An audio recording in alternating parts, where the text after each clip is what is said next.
Spreem Muft wa Uganda Sheikh Muhammad Galabuzi mwennyamivu olw'abakulembeze abeerabidde embeera z'abantu be bakulembera ne badda mu kwekusa bokka na bokka ekitadde eggwanga lino mu katuubagira ak'amaanyi.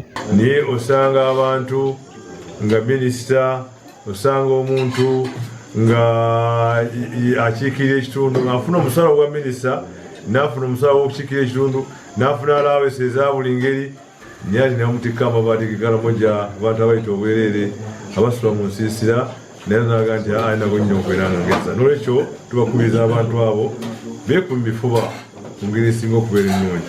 Ono okwogera bino abadde ku mukolo gw'okusiibulula abasiraamu mu disitulikiti y'e Wakiso ogwetabiddwako ssentebe Matyalwa nga bwanika n'abakulembeze abalala nga guyindidde ku kitebe kya disitulikiti eno.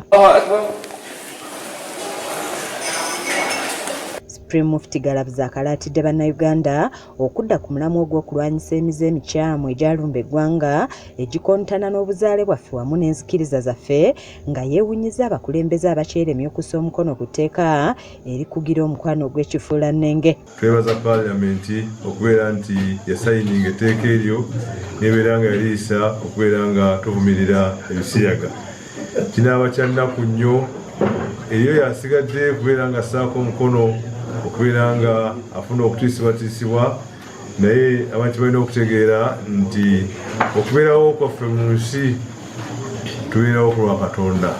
Ye ssentebe Matyalwa nga bwanika asabye abasiraamu okussa eggwanga lino mu ssaala zaabwe mu kiseera kino eky'ekisiibo kuba kati nga nabo abakulembeze abalondebwa okuweereza abantu balabika nga bibalemye nga Katonda yasigadde okuyamba eggwanga. Ono ayongedde n'ategeeza nti newankubadde nga bagezezzaako okuweereza abantu naye bye babasuubiza okubakolera byolekedde okufuuka obulimba olw'ebbula ly'ensimbi. Twabalaga nti buli kimu tukisobola.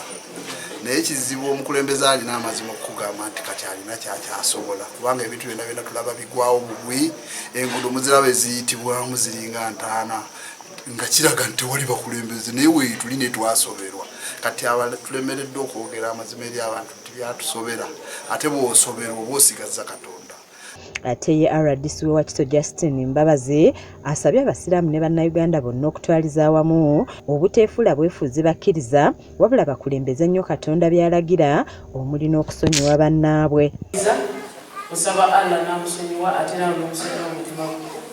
Gawuno we njagala okusabira ne bannaffe tulabire ku bannaffe bano nti okwagalana kuli Katonda kwayagala kye kirungi ffenna.